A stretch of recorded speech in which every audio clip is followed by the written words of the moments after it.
Audi Actu sur Radio Victoire. Actualité, débat, intervention par téléphone.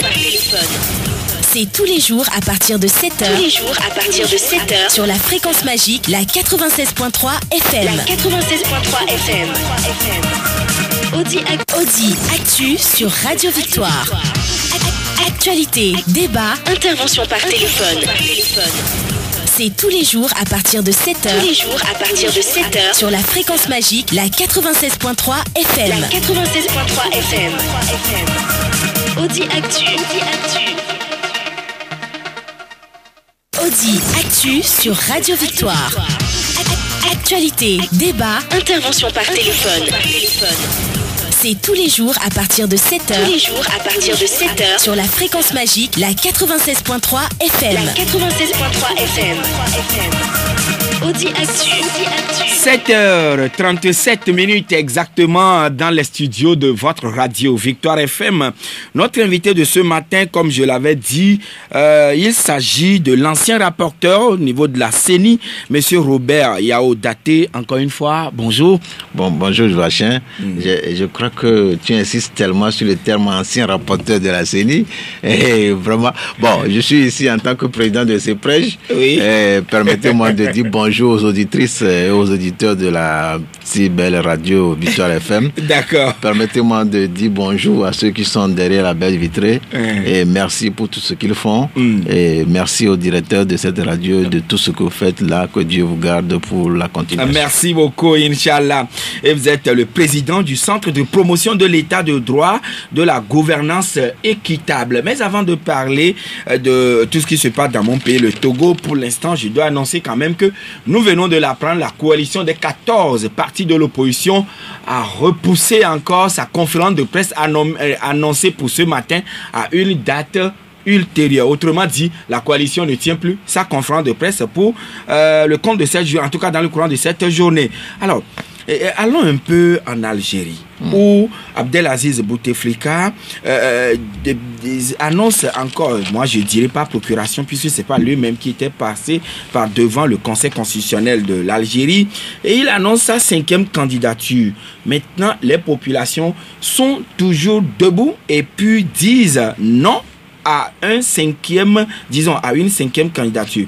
Maintenant, quel exemple pour la génération à venir quand on dit qu'on est le seul à maîtriser la sécurité d'un pays? Encore une fois, Joachim, merci pour cette émission. Aujourd'hui, c'est le mercredi des cendres. Bien sûr. Et catholique que moi je suis, le mercredi des cendres permet aux catholiques de dire que vous êtes poussière, vous redeviendrez poussière. Oui.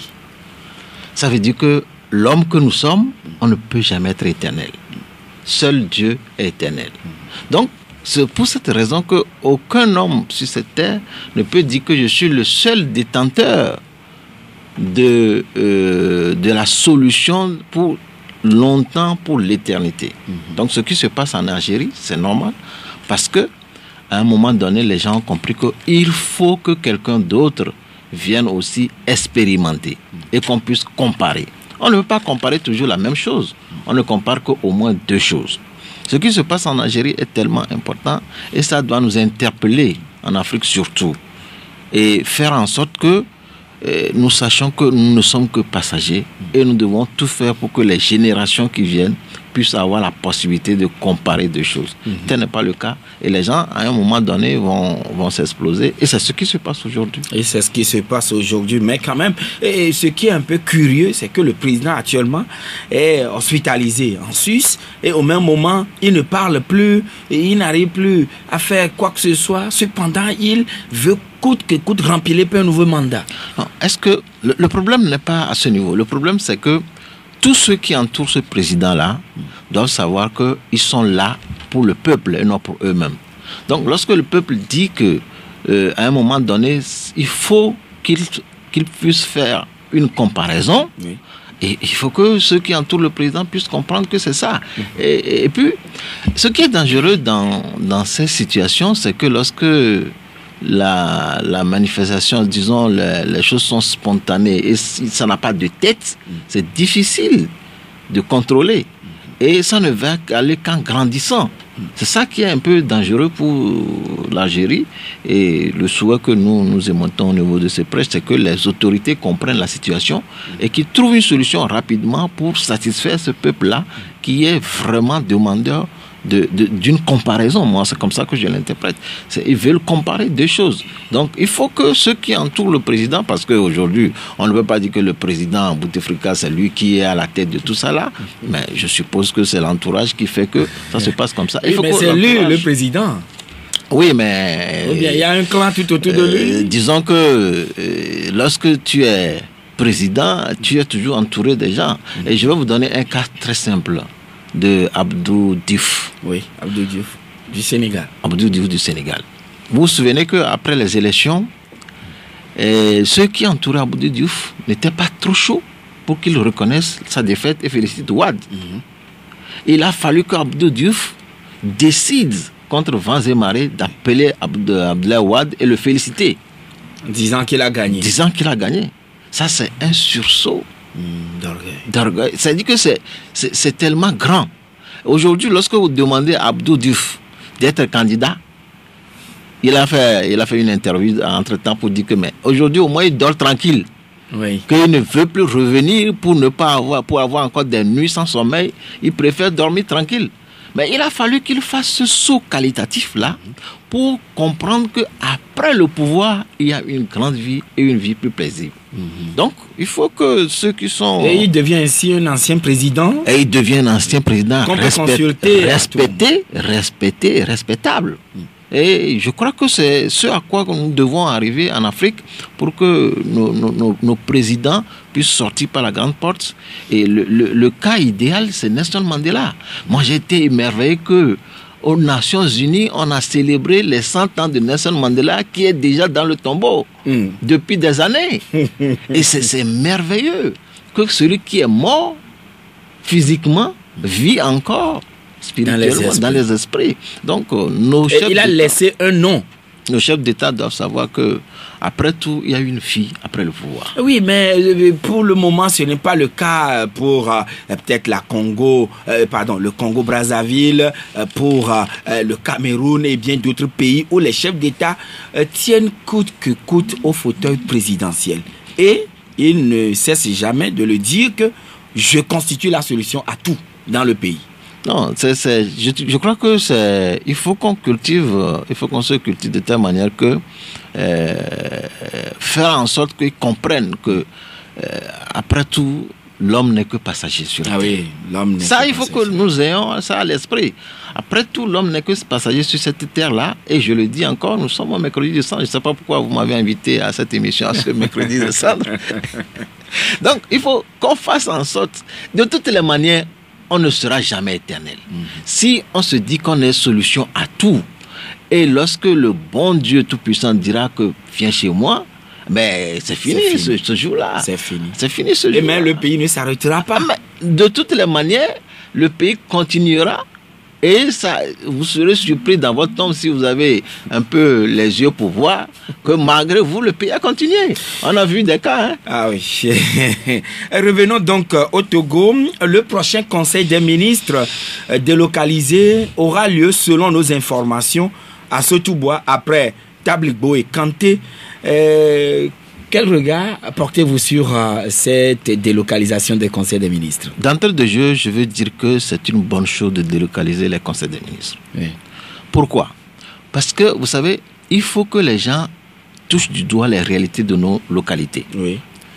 Et chaque fois qu'on délocalise un conseil des ministres, ça veut dire que derrière, le gouvernement a quelque chose à faire.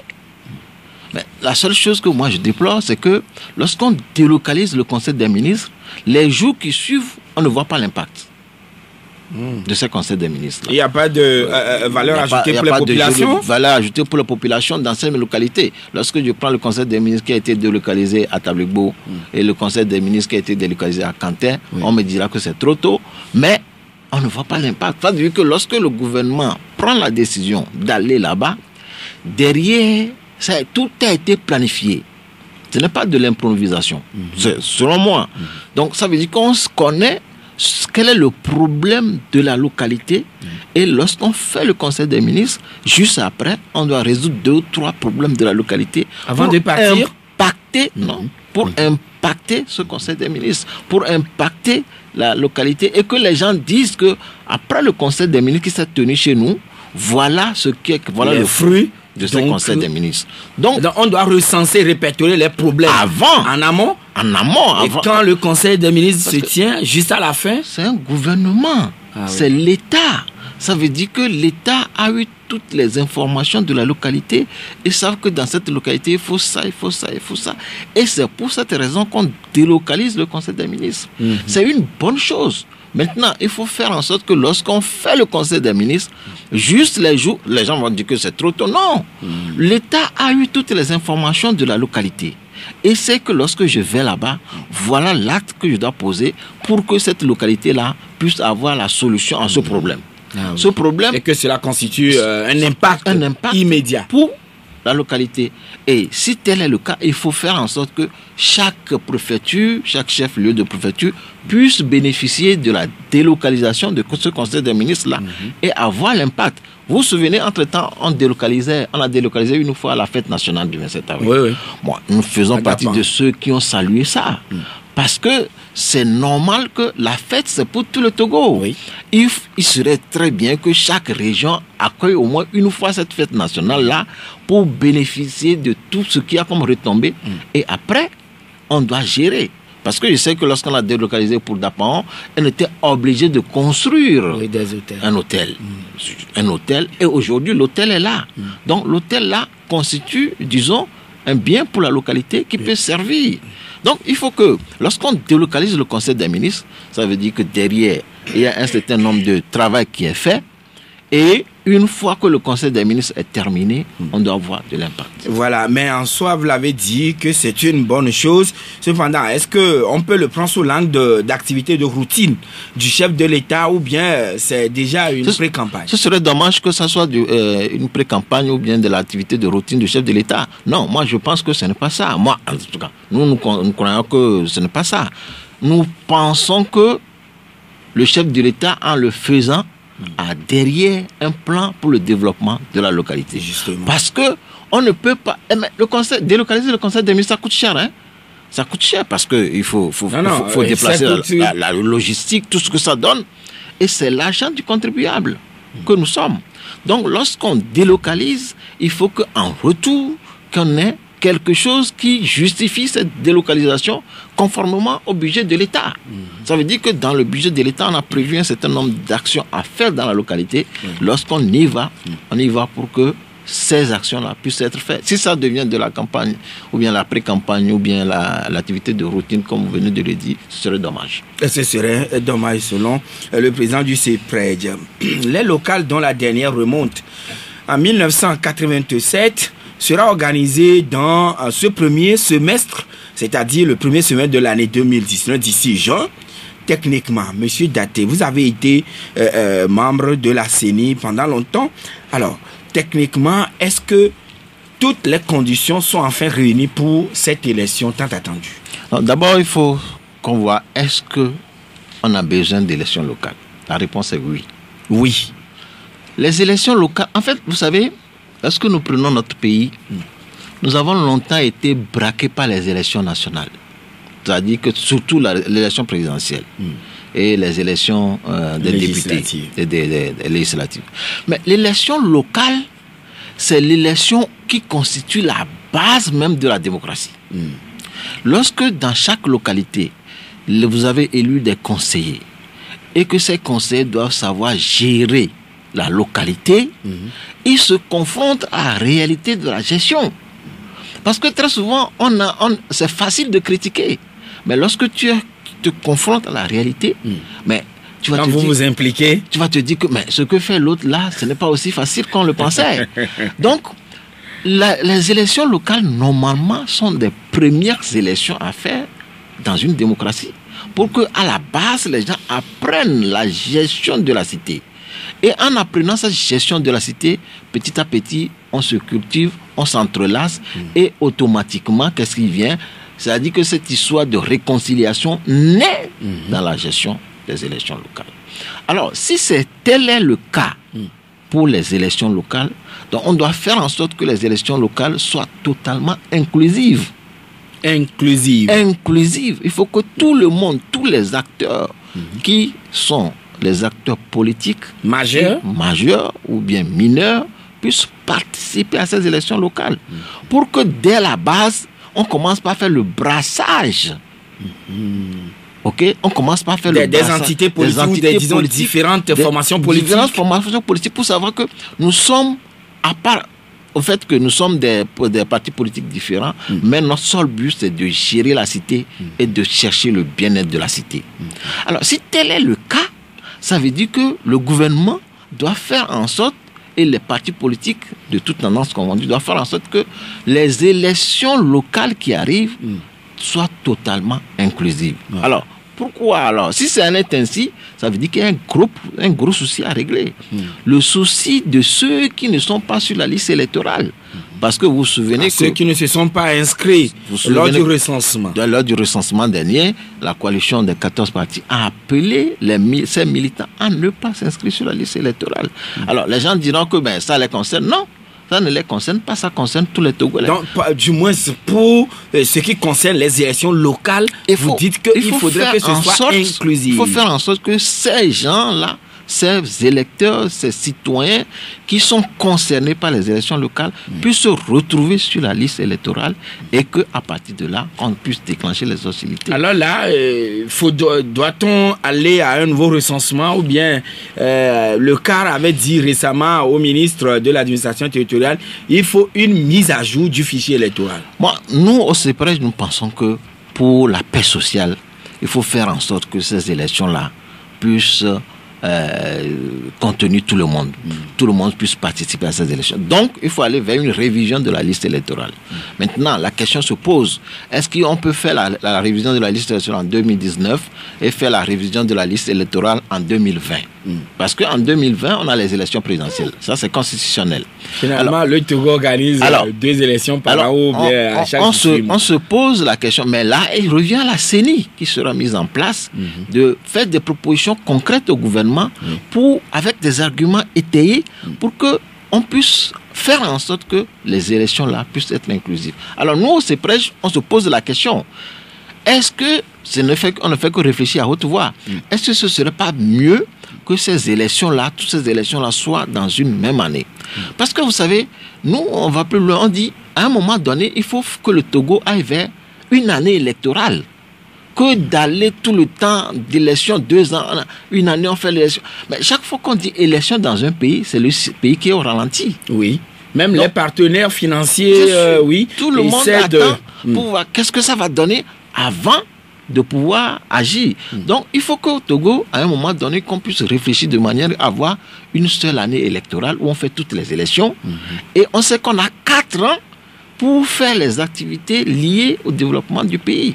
Sinon, si on est tout le temps en élection, d'abord la campagne, ce que ça coûte pour tout un chacun de nous, il faut... Même l'organisation pour le pays. Puisque le Togo, depuis un bon moment, ne reçoit plus de financement adéquat afin d'organiser, mais c'est des milliards quand même qui sont engloutis dans l'organisation des élections. Voilà, donc il faut que les autorités et puis les politiques puissent réfléchir sérieusement à cette situation pour qu'on puisse aller vers des élections générales. Parlant justement du fichier électoral qu'il faut reviser, est-ce que ce faisant, ce ne serait pas satisfaire un tant soit peu le desiderata donc de la C14?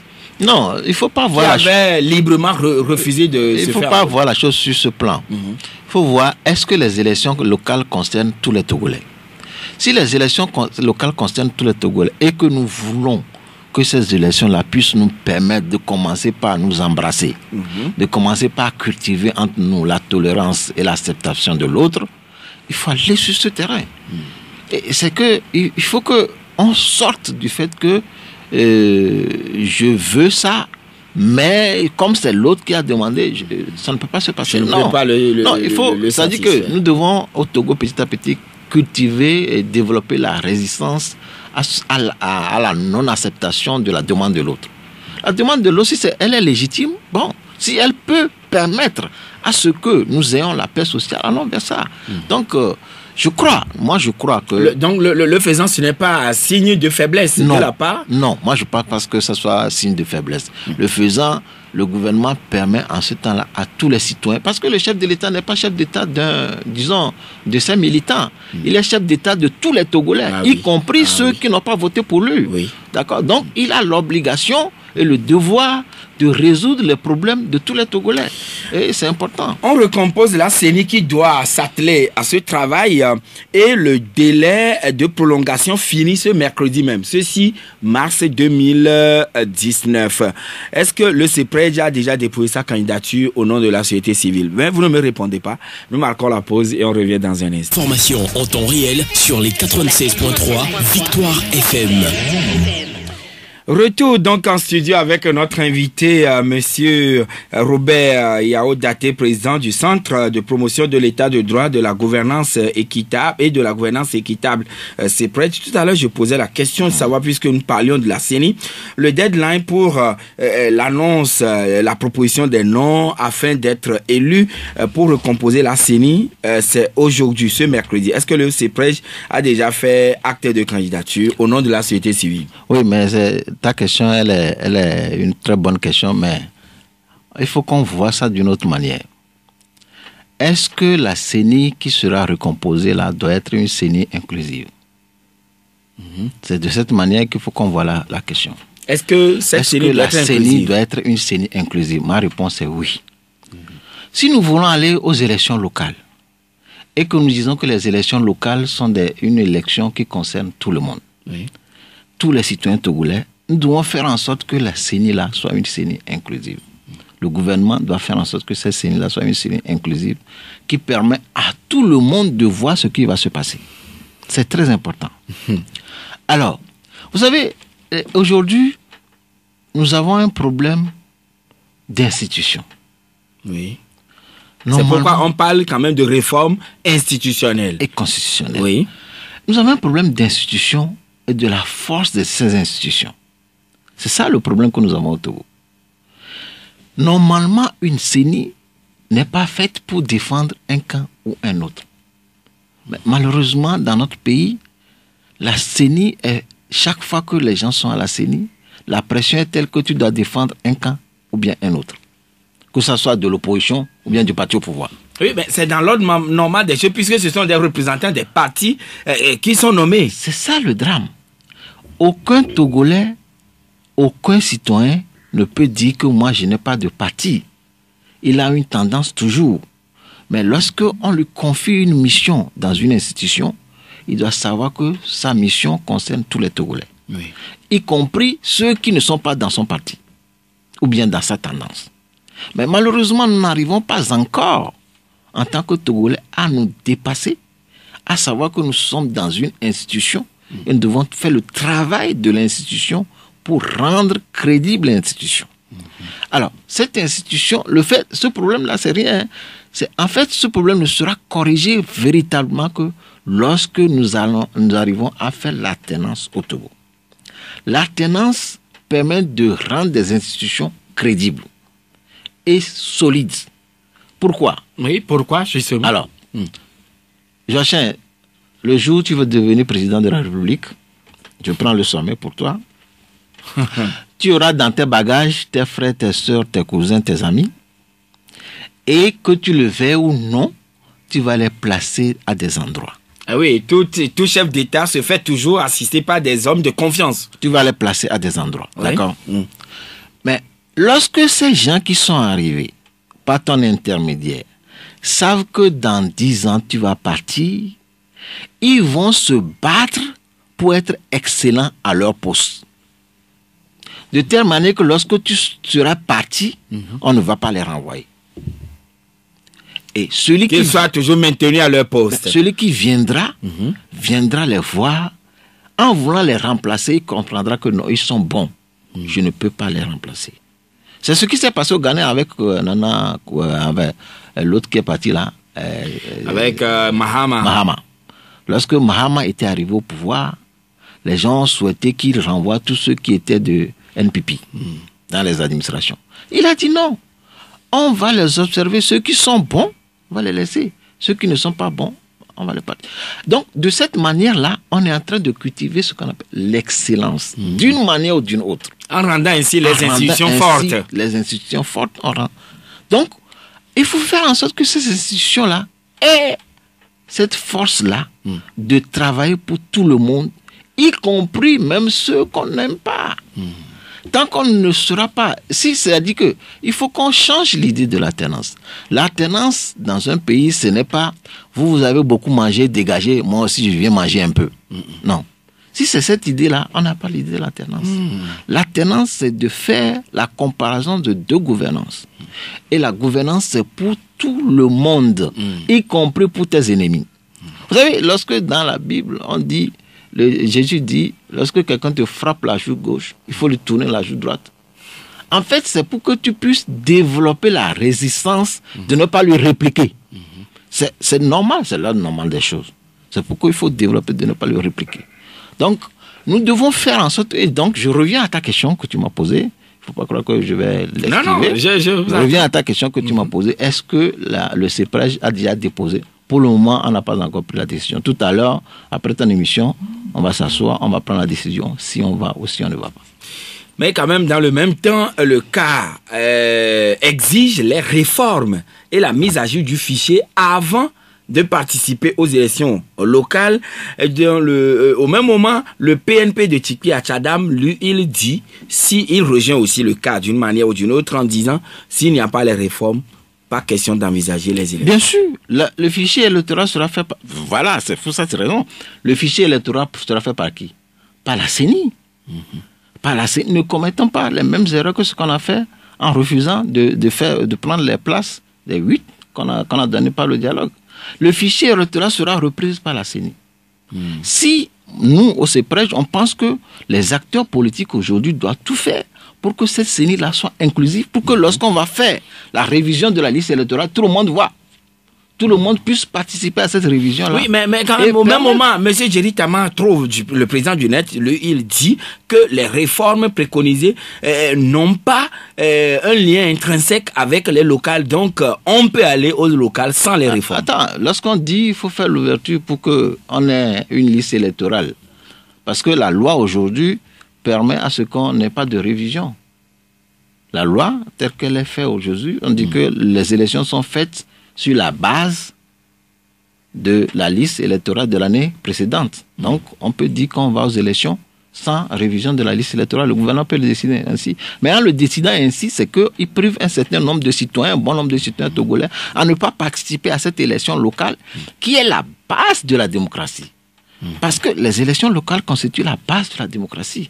Mais si le gouvernement vous dit quand même que, ou bien vous jetez à la figure que j'ai consulté les différents partis membres de la C14.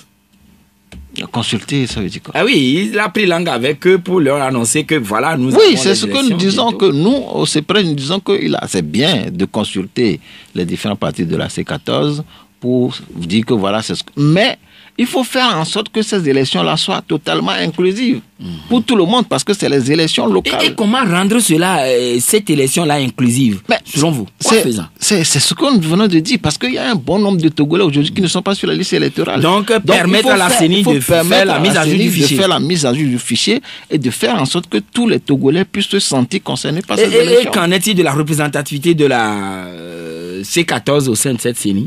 En tout cas, c'est aux partis politiques et au gouvernement de voir comment faire pour que la CENI là soit vraiment inclusive et que tout le monde puisse voir dans l'assiette.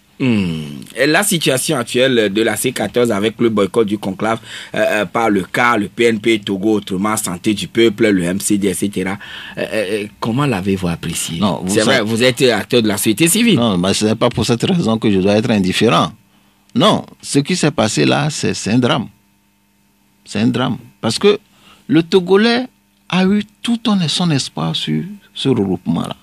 Ce regroupement a incarné les Togolais, les aspirations profondes des Togolais. Les Togolais se sont retrouvés dans ce regroupement. Donc, vous savez, lorsque vous mobilisez un peuple, il faut un résultat. Lorsque vous mobilisez un peuple, si c'est vous, en tant qu'organisation de la société civile, ou bien organisation de partis politiques qui mobilisez le peuple, vous avez l'obligation d'avoir un résultat et c'est ça qui va encore motiver les populations.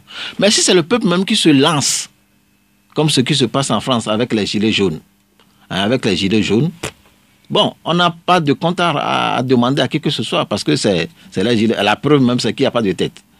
Ouais. Mais lorsque c'est une organisation politique ou bien c'est une organisation de la société civile qui prend le devant, vous avez l'obligation du résultat. Et ce qui se passe aujourd'hui, les 18 mois, ça pose un problème sérieux. La C14 a pu acquérir quelque chose aujourd'hui de manière concrète. La preuve, c'est qu'aujourd'hui, les populations se sentent déçues qu'il n'y a pas de résultat. Mais, oui, disons, mais voilà, au sein du groupe, ils se jettent le tort les uns les autres. Bon, mais normalement, le tort doit être collectif. La responsabilité doit être collective. C'est à eux de régler tout ça là, à eux de venir répondre. Mais il faut dire que nous, ce que nous déplorons, c'est qu'il n'y a pas de résultat pour le peuple. Et la preuve, c'est que lorsque la fois passée, on a appelé les gens pour marcher, les gens ne sont pas sortis. Mais Baudelaire dit les fleurs du mal. C'est-à-dire que tout mal a une fleur. Il faut que le Togolais que nous sommes, nous puissions retrouver, nous ressourcer pour dire la lutte. Il y a après l'échec, il y a encore espoir pour qu'on puisse avoir quelque chose pour notre pays. 22 21 80 99 92 02 80 63 pour être en direct avec nous. Monsieur Komi, bonjour. Monsieur José, bonjour. Oui, nous vous écoutons. Bonjour, invité. Bonjour, cher patron. Vous pensez, et vous venez de le dire, je pense qu'à mon niveau, nous sommes à l'heure de la décision. Monsieur Joachim vous a posé une question, vous avez expliqué la question, et vous avez dit à la sortie, vous verrez si vous prendrez des décisions. Selon votre explication, si oui ou non, vous allez laisser votre nom. On doit savoir ça avant que vous ne partiez.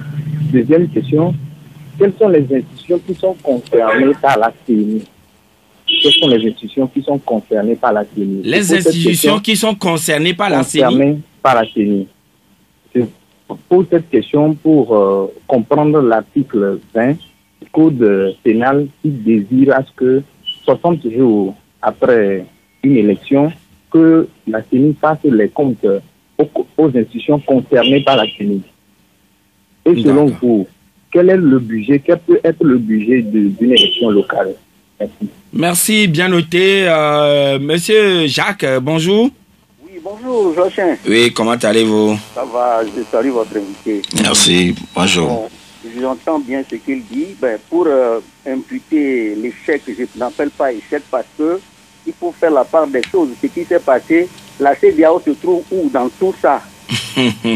Bon, je continue en disant que ce conseil des ministres dans les régions, ce n'est pas une mauvaise chose, mais qu'est-ce que ça donne à ces régions?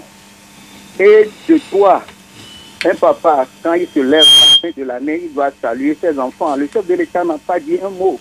Il n'a pas donné de vœux pour les Togolais. Maintenant, il se promène chez les Togolais. Pourquoi? C'est la campagne? Bien noté, l'invité tentera de vous répondre tout à l'heure. Monsieur Garo, bonjour. Bonjour, Joachim, bonjour à votre invité. Oui.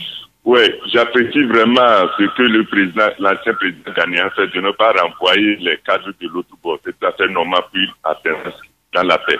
Bon, d'autre part, est-ce qu'en Algérie, l'armée a le droit de s'imposer, d'essayer de enfin empêcher les manifestations? Merci, bonne journée. D'accord, bien noté. Et le dernier intervenant que nous prenons, et ce sera fini pour aujourd'hui. Allô? Bonjour. Oui, bonjour, monsieur Ali. Comment ça va? Oui, ça va bien, monsieur Ali. Bon, monsieur Joachim. Oui. Vous savez, quand la C14, bon, je ne sais pas, on peut l'appeler C9 ou bien C14, je ne sais pas. Hein. Bon, quand ils ont boycotté, tout le monde, même nous, la société civile, on était désolés. Maintenant, la fois passée, le ministre de l'administration territoriale a reçu certains partis politiques, comme quand il les a annoncé qu'il y a les élections locales.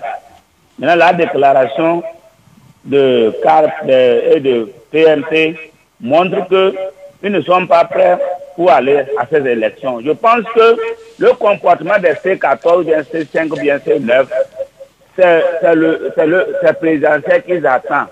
Donc les partis, moi je considère que les partis qui sont prêts pour aller au local, ils peuvent partir. Parce qu'après tout le Donc pour vous, on a besoin d'aller à une élection locale inclusive après 30 ans d'absence? Ceux-là ne sont pas prêts. On législatifs, ils ne sont pas prêts. Là, on n'a pas organisé les législatives, les députés ne sont pas là. Monsieur Ali, ce n'est pas une guerre, allez-y doucement, ce n'est pas une guerre, oui. Guerre, je sais, ce n'est pas une guerre avec toi, tu n'as aucun problème avec moi. C'est une vérité pour dire que, c'est pour vous faire savoir que même vous-même, vous les avez dit, encouragés d'aller au législatif là. Ils ont refusé. Quand en 2002, ça s'est passé, rien n'est passé. Comme là, bien parlé, tout le monde a parlé. Merci beaucoup, Monsieur Ali, pour votre intervention. Oui, pour Monsieur Ali, c'est la C14 elle-même qui n'est pas prête pour prendre part donc au local. Alors, qu'est-ce que vous en pensez? Monsieur Ali, il a raison. Sa vision de la chose, c'est une bonne chose. Seulement que la C14, ce n'est pas les dirigeants, c'est les Togolais. Et si nous disons que les élections locales concernent les Togolais à la base, et que les élections locales sont même la base de la démocratie, le chef de l'État et le gouvernement doivent faire en sorte que ces élections locales soient inclusives. Que ces élections locales ne soient boudées par une quelconque quantité. Il faut faire en sorte que tout le monde y soit. Est-ce que l'armée d'abord, M. Gadou a salué le pourquoi le président ghanéen n'avait pas chassé ceux qui étaient au niveau de l'administration de manière compétente, mais pour lui, est-ce que l'armée a le droit de s'imposer et disperser la foule algérienne? En tout cas, ce qui se passe en Algérie est très dangereux. Il faut que rapidement les autorités algériennes puissent savoir que le peuple demande quelque chose. Il faut qu'on trouve les voies et les moyens pour leur donner satisfaction. Sinon, nous, en tant que Togolais, l'armée, le rôle de l'armée, c'est de protéger la population. Mais normalement, ce qui se passe là, moi, je suis tellement étonné que jusque-là, l'armée n'a pas tiré sur les gens. Donc déjà, il faut les féliciter. Même les enfants prennent des photos avec l'armée partout. Et donc, ça veut dire qu'il y a une cohésion entre l'armée et la population. Et il doit faire en sorte que ce qui se passe là, on puisse trouver rapidement solution pour que demain soit meilleur pour l'Algérie. Est-ce que la CEDEAO est responsable aussi dans l'échec du dialogue et puis le boycott de l'élection par la C14? Non, je crois que la CEDEAO, d'une manière ou d'une autre, nous avons déploré le fait que lorsqu'on a mis le comité de suivi sur place, ils ont pris beaucoup de temps avant de venir. Ça, on l'a dénoncé. C'est pas normal. Mais au-delà de tout, il ne faut pas que ça soit pour nous, disons, une occasion de chute. Il faut qu'on se relève. Il faut qu'on se relève. Le chef de l'État n'a pas adressé de mots ou bien les souhaits à la population, mais aujourd'hui, il s'en va les rencontrer. Non, je crois que ça aussi, c'est une question que le gouvernement, à laquelle le gouvernement doit répondre. Mais si c'est dans l'obligation du chef de l'État de parler à la population en début de chaque année. Maintenant, c'est au gouvernement de dire pourquoi ils ne l'ont pas fait. Sinon, ce n'est pas tout à fait normal. La CENI est-elle tenue de faire des comptes et puis les confier à des institutions impliquées ou concernées? Non, je crois que la question de l'auditeur là a plusieurs volets. Oui, mais on va les ramasser, de ramasser tout en même temps. Disons que le CEPRES, ce n'est pas moi seul. Donc, le CEPRES, c'est une organisation et le bureau va se réunir pour répondre à ça. Donc, je ne peux pas dire tout de suite. Et peut-être que ça ne soit pas moi, parce qu'on n'a pas besoin d'un diplôme d'une agrégation pour être à la CENI. Donc, les gens vont décider qui va y aller, effectivement. Alors, maintenant, la loi demande à la CENI de déposer son rapport à certaines institutions de la République. Et parmi ces institutions, il y a la présidence, il y a la primature, il y a le ministère de l'administration territoriale, et ainsi de suite. Oui, une dernière préoccupation avant de vous laisser partir. Êtes-vous pour le maintien ou la sortie du franc CFA? Ah oui, ça, c'est une question qui est vraiment éminemment, disons, économique. Je ne m'y connais pas tellement, mais je ne souhaite pas que chaque pays ait sa monnaie. S'il doit avoir une monnaie, il faut que ce soit une monnaie de la communauté ouest-africaine et qui permet le développement. Parce que le marché est tellement... Le marché, il faut qu'on ait un marché pour pouvoir écouler nos produits. Merci beaucoup, monsieur Robert Yao Daté de CEPREJ. Merci d'être venu chez nous ce matin. C'est moi qui vous remercie. Et madame, monsieur, c'est la fin. Merci beaucoup, mais sans Haïti, juste après nous, vous allez retrouver Tata Elsie pour son émission avec les acteurs. Alors, n'oubliez pas que tout à l'heure à 9h, Nessina Kogo, Jacob Ahama vont vous retrouver pour le journal à Neve. À 13h, nous serons là tout comme à 18h. Comme nous sommes mercredi, alors bonne journée de mercredi à vous toutes et à vous tous.